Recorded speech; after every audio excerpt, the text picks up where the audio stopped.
IP licensing is big business, but most of the companies in the business are actually private.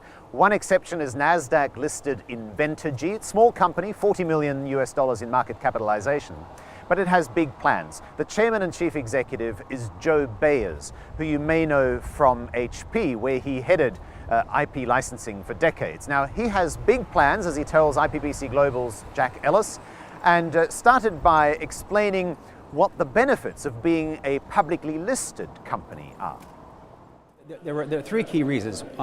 First and foremost is that our whole process and style is that we acquire large portfolios from great companies and monetize them.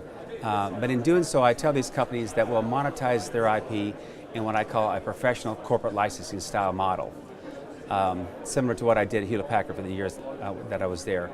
And part of that involves an ethical, open, and transparent approach.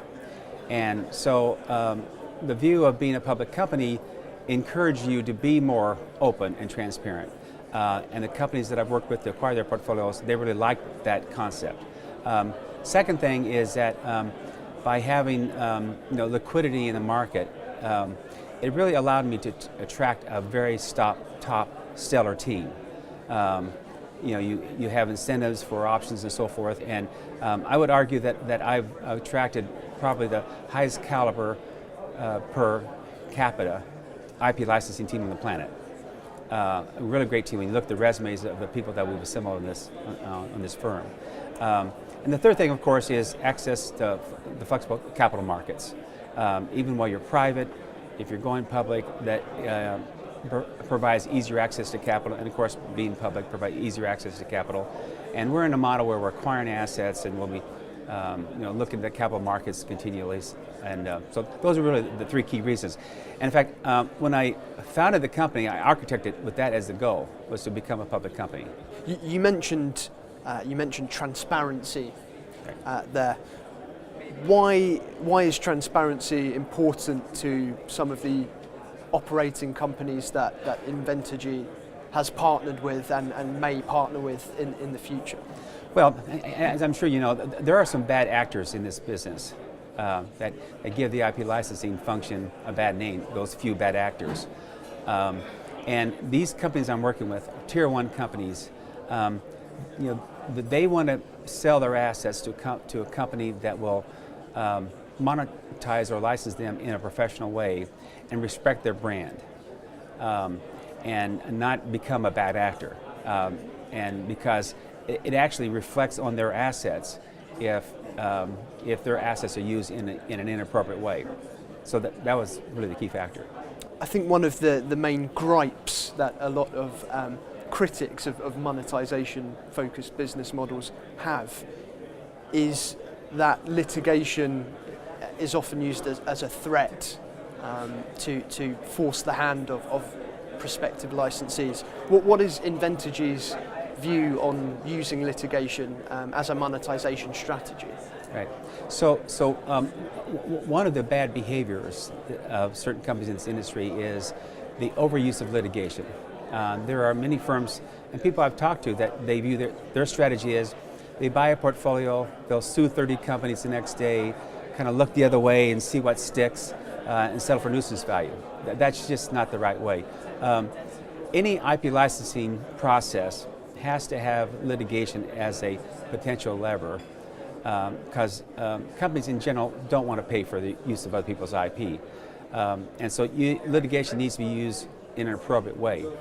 In the Inventergy model is we don't lead with litigation, we lead with business conversations. And so our goal is to take great assets, engage with licensees, and attempt to close on reasonable business deals with companies. Litigation is only there as a backup. If they just refuse to talk to us or refuse to be rational, that's a potential, but we don't lead with it and we avoid it. Inventergy has already made or closed a few headline deals. Recently acquired some patents from Nokia. Right. Before that, there were some big deals with Huawei and Panasonic, right. Two companies from Asia. What do you think are the opportunities that exist in Asia for patent buyers, patent investors, and monetization-focused business models in general? Well, first of all, regarding our acquisition strategy, we've started in the telecommunications industry. Acquired 3 great portfolios from 3 great companies in that industry, and that's the connection. We also have found that Asian companies and some European companies are more open to this model than some U.S. companies. I think what I've seen is I liken this or time it to the concept of the 2008 economic downturn. When that occurred, a lot of companies worldwide realized that this world has become even more competitive. They must get more value from their intellectual property beyond just their product and service revenue. And one new dimension is to sell or license their IP when they may not have considered that previously. And that's what I see happening here. A lot of these companies are doing this for the first time or being more aggressive about doing so. And it seems to have started in some of the Asian and European countries, companies, and we're sort of capturing that opportunity. We sort of feel like we're in the right place at the right time. Over the past couple of years, there have been renewed calls for further legislative reform of the US patent system. Do you think that aspects of the current proposals for that reform could have an impact on the business of Inventergy and other patent monetization companies? Well, a lot of the rhetoric in Washington and the terms that were proposed in their prior bills really focus on what I call this extreme troll-like behavior.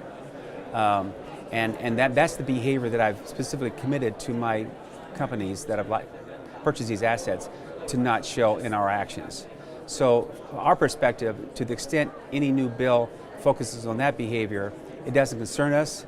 In fact, it makes our relative value in this industry higher on a relative basis. So we support that kind of reform. We're also pleased with the fact that this latest bill got postponed because it's allowing more time for more intelligent debate and dialogue on the matter.